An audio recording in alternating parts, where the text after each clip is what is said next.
Hello friends, मी Vishakha. Global online मराठीमध्ये आपल्या सर्वांचं स्वागत आहे. आजच्या सेशनमध्ये आपल्याला मुंबई युनिव्हर्सिटीच्या PhD एंट्रन्स टेस्टसाठी रिसर्च मेथॉलॉजीचा स्टडी करायचा आहे. MCQ थ्रू कन्सेप्ट आपल्याला क्लिअर करायचे आहेत. ज्याचं हे आजचं आपलं 5वं लेक्चर आहे. ऑलरेडी 4 लेक्चर्स कंप्लीट झालेले आहेत रिसर्च मेथॉलॉजीवरचे, जे आपल्याला ही एक्झाम क्रॅक करण्यासाठी खूप हेल्पफुल ठरणार आहेत. चला तर सुरू करूया आजच्या सेशनला. सेशन स्टार्ट करण्यापूर्वी एक इम्पॉर्टंट सूचना किंवा संधी त्या स्टुडंटसाठी जे स्टुडंट्स यावर्षीची एक्झाम टार्गेट करत आहेत मुंबई विद्यापीठाची PhD एंट्रन्स टेस्ट, त्यांच्यासाठी आम्ही एक फुल कोर्स घेऊन आलो आहोत जो आहे रिसर्च मेथॉलॉजीवरती. जसं की आपल्याला माहिती आहे, या रिसर्च मेथॉलॉजी या पेट एक्झाममध्ये पार्ट फर्स्ट जो आहे तो रिसर्च मेथॉलॉजीवरचा आहे. 50% पार्ट जो ह्याच्यावरती आहे, त्यामुळे हा फुल कोर्स जो आहे तो तुम्हाला रिसर्च मेथॉलॉजी क्लिअर करण्यासाठी खूप हेल्पफुल ठरणार आहे. कारण या कोर्समध्ये आम्ही तुम्हाला प्रोव्हाइड करतो आहोत संपूर्ण अभ्यासक्रमावरील मॉक टेस्ट, संपूर्ण अभ्यासक्रमावरील notes, video lectures plus live lectures, 1500 plus MCQ PDF, दोन्ही मटेरियल इंग्लिश मराठी दोन्ही लँग्वेजमध्ये मिळणार आहे. या कोर्सची फीस आहे 599 रुपये. दिलेल्या कॉन्टॅक्ट नंबरवरती तुम्ही मेसेज करून रजिस्ट्रेशन करू शकता आणि फुल गॅरंटीने सिलेक्ट होऊ शकता. व्हिडिओमध्ये आपण काय बघणार आहोत, युनिट 1 मध्ये जो आपल्याला समोर स्क्रीनवर दिसतो आहे तो पूर्ण सिलेबस आहे. Foundation of research, meaning of research, motivation for research, objectives of research, characteristics of scientific method, empiricism, value neutrality, repeatability, verifiability, approaches to the research, positivistic and interpretive, qualitative and quantitative, inductive and deductive, हे सगळे unit 1 मधले points आहेत. आजच्या व्हिडिओमध्ये आपण foundations of research, meaning of research, motivation for research, objectives of research, characteristics of scientific method हे 3 topic घेणार आहोत आणि त्यावरचे काही MCQs बघणार आहोत, त्याचा कन्सेप्ट बघणार आहोत. आजच्या व्हिडिओमध्ये जर हा टॉपिक कवर झाला नाही तर आपण नेक्स्ट लेक्चरमध्ये देखील हेच टॉपिक कवर करणार आहोत. तर बघूया पहिला प्रश्न काय आहे याचा. फर्स्ट आहे, who authored the book methods of social research, सामाजिक संशोधनातील पद्धती या पुस्तकाचे लेखन कोणी केले आहे किंवा त्याचे ऑथर कोण आहेत हे आपल्याला सांगायचं आहे. The meaning of research, definition of research हे सिलेबसमध्ये आहे आणि त्याच्यामध्ये आपल्याला अशा प्रकारचे प्रश्न येऊ शकतात की हे बुक कोणी लिहिलेलं आहे, कुठल्या संशोधकाने लिहिलेलं आहे किंवा कोणत्या संशोधकाच्या पुस्तकामध्ये जो मेथड्स सांगितलेला आहे सोशल रिसर्चचा, असा देखील प्रश्न येऊ शकतो आपल्याला. मी इथे आपल्याला विचारलेलं आहे की मेथड्स इन सोशल रिसर्च या बुकचे लेखन कोणी केलेले आहे किंवा लेखक कोण आहेत. ऑप्शन्स आहेत Wilkinson, CR Kothari, Kerlinger and Goode and Hatt. हे 4 ऑप्शन्स दिलेले आहेत. तर आपल्याला याचं करेक्ट आन्सर सांगायचं आहे. त्याचं करेक्ट आन्सर आहे डी, गॉड अँड हॅट. हे जे 2 आहेत हे लेखक, या लेखकांनी मिळून मेथड्स इन सोशल रिसर्च हे बुक लिहिलेलं आहे, ज्याला मराठीमध्ये सामाजिक संशोधनातील पद्धती असं म्हणू शकतो. त्यांनी त्या पुस्तकामध्ये आपल्याला वेगवेगळ्या पद्धती सांगितलेल्या आहेत की रिसर्चमध्ये कुठल्या पद्धती करू शकतात. न्यू सोशोलॉजी सांगितलेली आहे, व्हॅल्यूज, प्युअर आणि applied research, basic elements of scientific method, concepts, probability and samplings, या सगळ्या गोष्टी ज्या आहेत त्या प्रकारच्या बुक्समध्ये आपल्याला कन्सेप्ट क्लिअर केलेले आहेत. विल्यम जे गुड आणि पॉल हॅट या 2 लेखकांनी.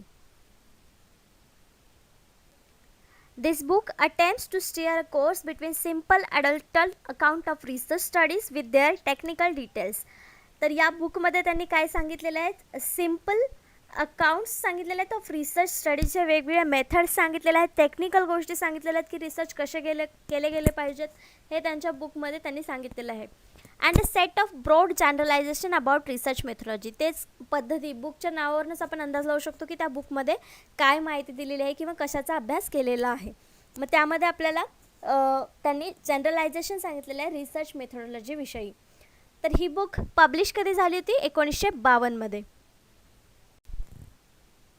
नेक्स्ट क्वेश्चन बघूया. सेकंड नंबरचा क्वेश्चन आहे, research is an organised and systematic enquiry defined by, संशोधन ही एक संघटित आणि पद्धतशीर चौकशी आहे द्वारे परिभाषित केली गेली आहे किंवा यांनी आपल्याला सांगितलेलं आहे.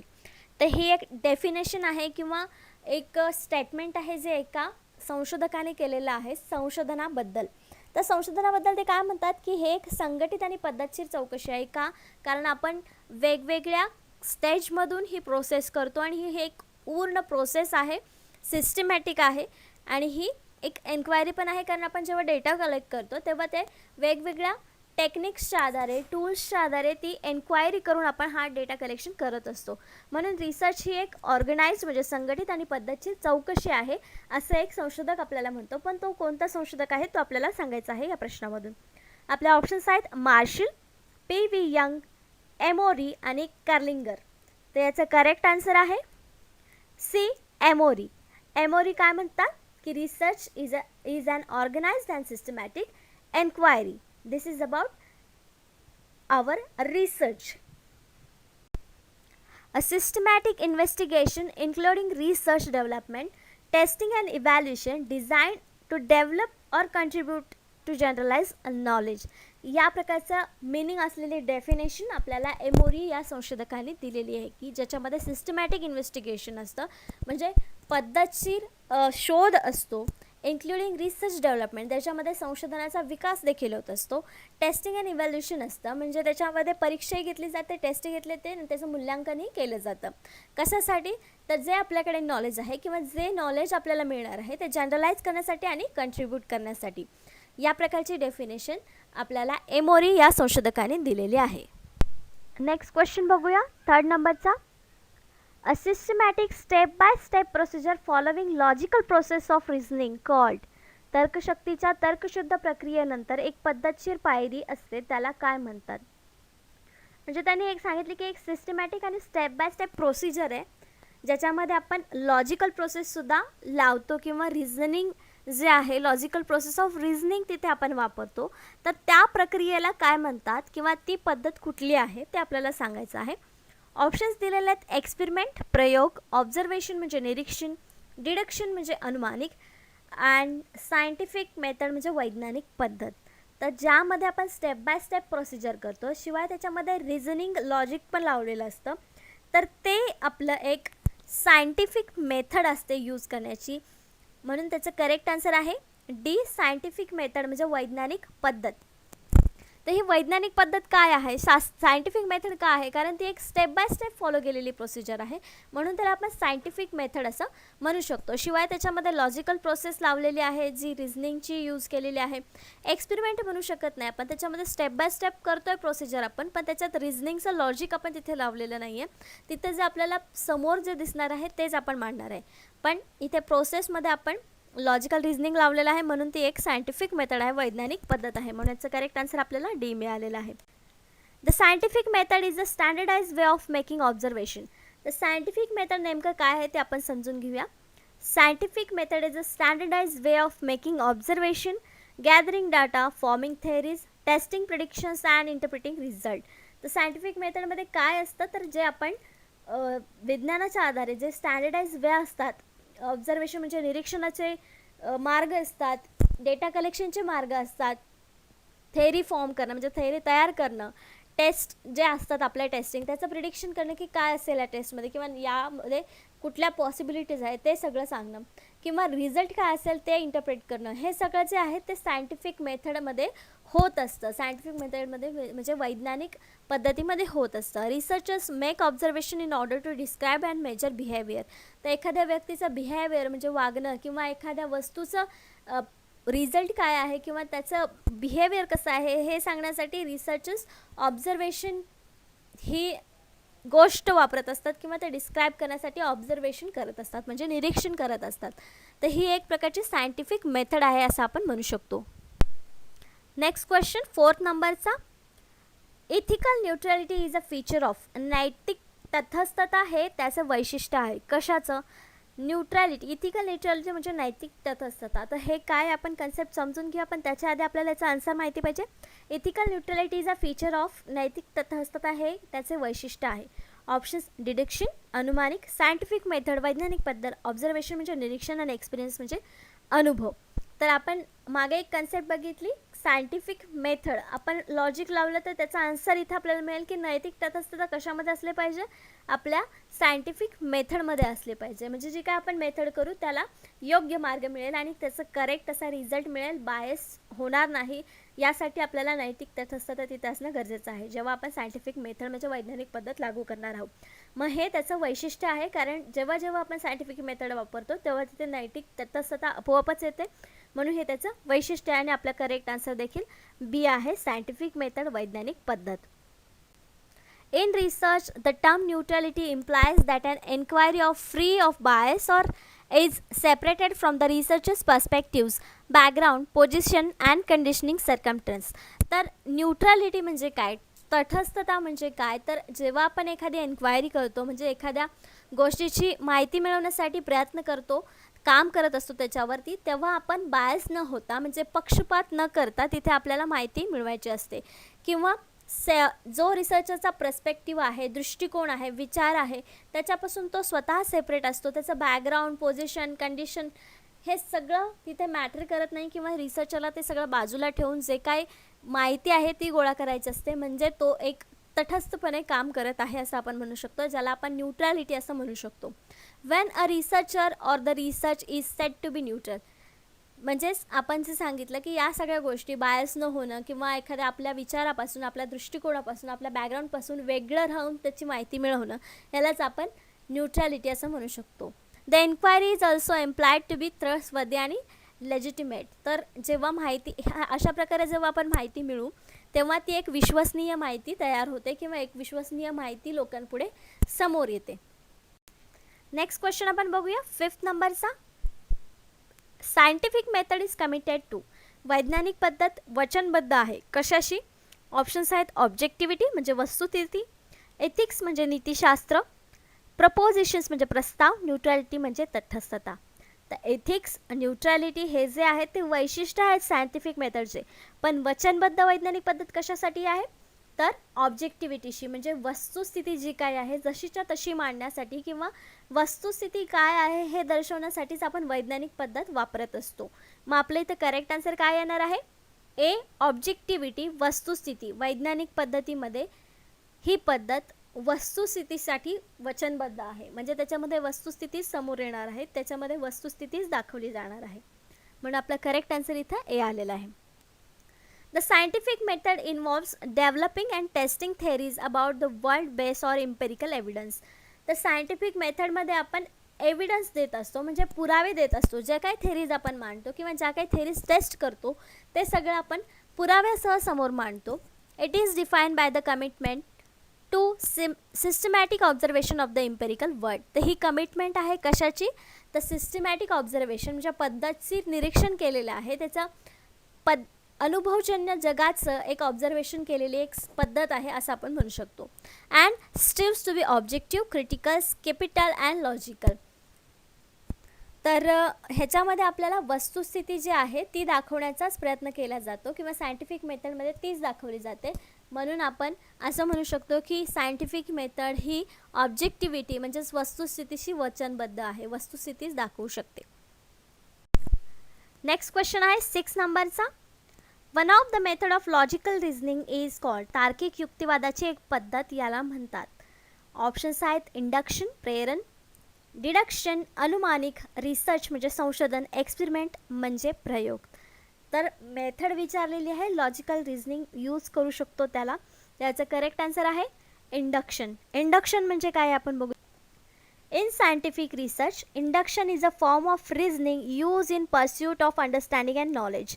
तर आपल्याला समज आणि माहिती मिळण्यासाठी एक फॉर्म, एक मेथड आहे रिझनिंगची ज्याला आपण इंडक्शन असं म्हणू शकतो. इस्टॅब्लिशिंग a relationship between observation and theory.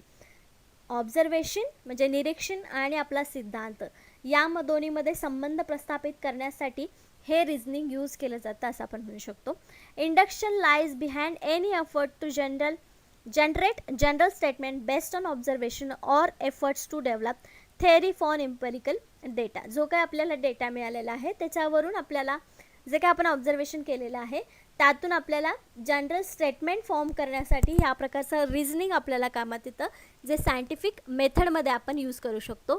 तर त्याचं नाव काय आहे, ते रिझनिंग कोणतं आहे तर induction. Induction is a form of reasoning use in pursuit of understanding and knowledge. तर यासाठी हे इंडक्शन वापरलं जातं. मग इथे आपलं करेक्ट आन्सर आलं होतं इंडक्शन. नेक्स्ट क्वेश्चन आहे 7th नंबरचा. An essential criterion of science study is. विज्ञान अभ्यासाचा निकष हा आहे. विज्ञान अभ्यास कशावर आधारित आहे किंवा काय म्हणून आपण त्याच्यावरती निकष लावू शकतो. कशाचे निकष लावू शकतो विज्ञान अभ्यासाला? ऑप्शन्स आहेत बिलीफ, विश्वास, विश्वासावरती विज्ञानाचा अभ्यास केला जाऊ शकतो का? नाही. व्हॅल्यूज, मूल्यावरती? नाही. सी ऑब्जेक्टिव्ह म्हणजे वस्तुस्थिती. डी सब्जेक्टिव्हिटी.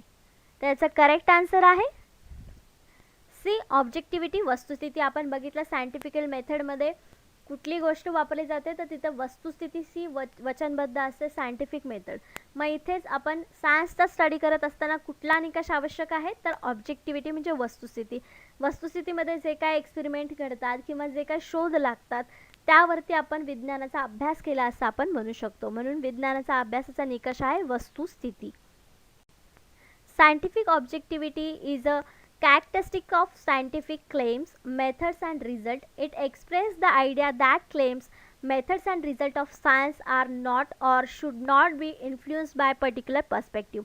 तर सायंटिफिक मेथडमध्ये वस्तुस्थिती जी मांडलेली असतं ते एक वैशिष्ट्य असतं सायंटिफिक मेथडचं, कारण त्याच्यामधले रिझल्ट्स जे असतात, पद्धती ज्या असतात त्या कोणाच्या विचारांनी किंवा त्यांच्या पक्षपाताने इन्फ्लुएन्स होऊ नये, म्हणजे त्याच्यावर त्याचा प्रभाव असू नये, पर्टिक्युलर दृष्टिकोन त्याच्यावर असू नये हे त्याच्यामध्ये मानलं जातं. व्हॅल्यू, कमिटमेंट्स, कम्युनिटी बायस और personal interest to name a few relevant factors. तर यामधले काही जे फॅक्टर्स आहेत ते त्याच्यामध्ये असतात परंतु ते बायस नसतात. ते एका सायंटिफिक मेथडने एका व्यवस्थित मार्गाने पद्धतीने स्टेप बाय स्टेप बनवलेले असतात आणि ते वस्तुस्थितीशी निगडीत असतात किंवा वस्तुस्थितीवरच आधारित असतात असं आपण म्हणू शकतो वैज्ञानिक पद्धती रिसर्चमधल्या. नेक्स्ट क्वेश्चन आहे 8th नंबरचा. Empirical verifiable observation is. अनुभवजन्य सत्यापित निरीक्षण आहे किंवा अनुभवजन्य सत्यापित निरीक्षणाला काय म्हणतात? ऑप्शन्स आहेत थिअरी, सिद्धांत, मूल्य, फॅक्ट, तथ्य, स्टेटमेंट, विधान. तर आपल्याला याच्यामध्येच प्रश्नामध्येच आपल्याला आन्सर इथे मिळेल की अनुभवजन्य सत्यापित निरीक्षण, जसा न्यूटनचा लॉ होता की निरीक्षण केलं की सफरचंद खालीच पडत आहे, आकाशात उडत नाही आहे किंवा आजूबाजूलाही जात नाही आहे, खाली येत आहे. ग्रॅव्हिटेशनल फोर्स अनुभवजन्य प्रस्थापित निरीक्षणावरून आपल्याला तिथे शोध लागला, मग तिथे ग्रॅव्हिटीची थिअरी निर्माण झाली. मग आपल्या इथे करेक्ट आन्सर काय येणार आहे? ए थिअरी, सिद्धांत. Empirical verifiable observation is theory. जे आपल्या अनुभवातून एखादं सत्य बाहेर येतं किंवा निरीक्षण केलं जातं सत्य, त्याला आपण थेअरी म्हणतो किंवा तीच थेअरी आपण बाकीच्यांना सांगतो. सिद्धांत ज्याला आपण म्हणतो. Theories are formulated to explain, म्हणजे थेअरीज कशासाठी असतात, तयार कशासाठी केल्या जातात ते दुसऱ्यांना एक्सप्लेन करण्यासाठी, बाकीच्या लोकांना ते समजण्यासाठी, प्रिडिक्ट करण्यासाठी, समोरच्या फ्युचरमधल्या काही गोष्टी प्रिडिक्ट करण्यासाठी. अँड अंडरस्टँडिंग फेनॉमेना, तर त्याचा मेन उद्देश काय आहे किंवा काय कार्य आहे हे समजून घेण्यासाठी. And in many cases to challenge and extend existing knowledge within the limits of critical bounding assumptions. जे काय आपण assumptions करतो, ज्याला आपण लिमिट घातलेली असते, त्या लिमिटच्या बाहेर आपल्याला नॉलेज मिळावं, म्हणजे त्याला कुठली लिमिट असेल तर ते नॉलेज घेऊन हे गोष्ट चुकीची आहे किंवा हे जे आहे ते समजून घेण्यासाठी, नॉलेज वाढवण्यासाठी आपण थिअरीज निर्माण करत असतो. The theoretical framework introduces and describe the theory that explain why research problem under study exist. तर थेरटिकल फ्रेमवर्क आपण या विषयाचा अभ्यास का केला हे दुसऱ्यांना सांगत असतं किंवा रिसर्च प्रॉब्लेम हा स्टडीसाठी का घेतला आहे किंवा त्याच्यावर स्टडी का केली गेली पाहिजे हे आपल्याला थेअरीजमधून समजतं किंवा थेअरीज हे आपल्याला एक्सप्लेन करत असतात. तर सिद्धांत, थेअरी कशासाठी असतात किंवा त्या कशा होतात ते आपल्याला समजलं. तर थेअरीज या अनुभवातून जे निरीक्षण सत्यापित होतं त्याच्यातून ह्या थेअरीज निर्माण होत असतात. नेक्स्ट क्वेश्चन आहे 9th नंबरचा. Social science deals with. सामाजिक विज्ञान डॅश डॅशशी व्यवहार करते. कशाशी व्यवहार करते सामाजिक विज्ञान? आपण आतापर्यंत सायंटिफिक मेथड बघत होतो म्हणजे वैज्ञानिक पद्धती. तर इथे सामाजिक विज्ञान नावाची एक कन्सेप्ट आहे, तर ती काय आहे, ती कशाशी व्यवहार करते? ऑप्शन्स आहेत ऑब्जेक्ट्स, वस्तू, ह्युमन बिईंग म्हणजे मानव, लिव्हिंग थिंग्स जिवंत गोष्टी ज्याला आपण सजीव गोष्टी म्हणतो, नॉन लिव्हिंग थिंग्स म्हणजे निर्जीव गोष्टी. तर याचं करेक्ट आन्सर आहे बी ह्युमन बिईंग, मानव. कारण सामाजिक विज्ञानमध्ये काय येतं तर जे आपण व्यक्ती म्हणजे मानव जो आहे तो एक सामाजिक प्राणी आहे. समाजामध्ये ज्या ज्या गोष्टींसाठी त्यांना डील करावी लागते ते सगळं सामाजिक विज्ञानमध्ये येतं. मग ह्युमन बिईंगशी रिलेटेड आहे सामाजिक विज्ञान, कारण तो एक सामाजिक प्राणी आहे. मानव म्हणजे एक सामाजिक प्राणी आहे म्हणून त्याला आपण सामाजिक विज्ञान असं म्हणू शकतो. social science, any branch of academic study or science that deals with the human behavior in its social and cultural aspects. तर सोशल सायन्स म्हणजे काय सांगू शकतो आपण, ही एक ब्रांच आहे, शाखा आहे. जेव्हा आपण ॲकॅडमिक स्टडी करतो त्याच्यामध्ये हे सायन्स जे आहे ते ह्युमन बिहेवियर म्हणजे मानवी वर्तन किंवा मानवी वागणुकीशी रिलेटेड सगळ्या गोष्टींशी अभ्यास करतं, किंवा सामाजिक आणि जे काय आपलं कल्चर आहे, ज्याला आपण परंपरा, रूढी जे काय म्हणतो, त्याचा आस्पेक्ट्स काय आहेत हे करण्यासाठी किंवा त्याचा अभ्यास करण्यासाठी ही एक ब्रांच आहे social science. Usually included within the social science are cultural और सोशल, म्हणजे सोशल किंवा कल्चरल या ब्रांचमध्ये कुठले विषय येतात जे आपण सोशल सायन्समध्ये स्टडी करतो, ते आहेत anthropology, sociology, psychology, political science and economics. हे बहुतेक सारे विषय आपल्या ओळखीचे आहेत आणि हे विषय सोशल सायन्समध्ये येत असतात. जर आपल्याला माहिती असेल तर सोशल सायन्स आणि नॅचरल सायन्स हे काय गोष्टी आहेत ते आपल्याला वेगवेगळ्या दोन गोष्टी आहेत हे समजेल किंवा फरक आपल्याला त्यातला माहिती असेल. नेक्स्ट क्वेश्चन आहे 10th नंबरचा. Science is broadly divided into. Science जसं आता आपण बघितलं सामाजिक विज्ञान आणि सायन्स, हे सायन्सच्या कुठल्या कुठल्या कॅटेगरीमध्ये सायन्स विभागलं गेलेलं आहे, विज्ञान मोठ्या प्रमाणात विभागले गेले आहेत किंवा कोणत्या मोठ्या गटांमध्ये हे विभागलं गेलेलं आहे ते आपल्याला सांगायचं आहे. ऑप्शन्स आहेत नॅचरल अँड सोशल, नैसर्गिक आणि सामाजिक, नॅचरल अँड फिजिकल, सामाजिक आणि शारीरिक, फिजिकल अँड मेंटल, शारीरिक आणि मानसिक, सोशल अँड फिजिकल, सामाजिक आणि शारीरिक. त्याचं करेक्ट आन्सर असणार आहे, ऑप्शन्स बघितल्याचं आपल्याला करेक्ट आन्सर मिळतं आहे. आत्ताच लास्ट क्वेश्चन बघितला आपण, सोशल सायन्स हा एक ब्रांच आहे, मग त्याच्याबरोबर दुसरी कुठली ब्रांच असणार आहे, त्याचं करेक्ट आन्सर आहे ए नॅचरल अँड सोशल, नैसर्गिक आणि सामाजिक. तर नॅचरल सायन्समध्ये काय येतं, जे एक्सपेरिमेंट आपण बघितले किंवा थिअरीज ज्या संशोधकांनी मांडलेल्या आहेत, ग्रॅव्हिटेशनल फोर्सची जसे आपण उदाहरण दरवेळेस घेतो कारण ते आपल्याला सगळ्यांना परिचयाचे आहे, हे नैसर्गिक आहे, हे नैसर्गिक सायन्स आहे असं आपण म्हणू शकतो. आणि दुसरीकडे सोशल सायन्स ज्याच्यामध्ये आपण ह्युमन बिहेवियरचा अभ्यास करतो, या दोन मेन ब्रॉड कॅटेगरी आहेत. मग बाकीचे जे रिसर्च आहेत ते या दोन्हीमध्येच विभागले जातात. जसं की आपण बोलू शकतो की दूध उतू का जातं, हे एक नॅचरल सायन्समधला प्रश्न आहे, पण व्यक्तीने दुधाकडे लक्ष दिलं नाही तेव्हा दूध उतू गेलं, हा विषय झाला सोशल सायन्सचा. असं आपण एक उदाहरण घेतलेलं आहे. हा एक रिसर्चचा विषय नसला तरी उदाहरण समजून घेण्यासाठी आपण ह्या दोन कॅटेगरीज घेतलेल्या आहेत. जसं की मानवाची कुठली कृती आहे ती सोशल सायन्समध्ये, जी नैसर्गिक कृती आहे पण मानवाला ती माहिती आहे किंवा मानवाकडून घडलेली आहे पण ती नैसर्गिकरित्या झालेली आहे, ती नैसर्गिक सायन्समध्ये येते. Science can be grouped into 2 broad categories. Main दोन कॅटेगरीमध्ये सायन्स विभागलं जाऊ शकतं, ते आहे natural science and social science. Natural sciences can be further classified into physical science, earth science, life science and others.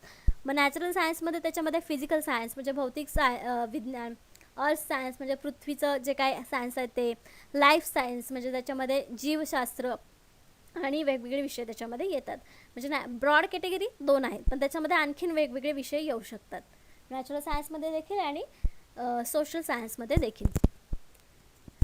तर अशा प्रकारे आजचे आपले 10 प्रश्न, 10 कन्सेप्ट इथे झालेले आहेत. नेक्स्ट लेक्चरमध्ये आपण याच विषयावरचे आणखीन 10 प्रश्न बघूयात कारण पूर्ण टॉपिक याच्यामध्ये कव्हर झालेलं नाही आहे. आपल्याला अजून कॅरेक्टरिस्टिक्स बघायचे आहेत, रिसर्चचे कोणते कोणते आहेत, त्यानंतर अजून प्रश्न त्याच टॉपिकवरचे बघणार आहोत. म्हणजे पुढच्या लेक्चरमध्ये देखील या 3 टॉपिकवरचेच 10 प्रश्न आणि 10 कन्सेप्ट आपण बघणार आहोत, तर रिसर्च मेथडची टॉपिकवरचे.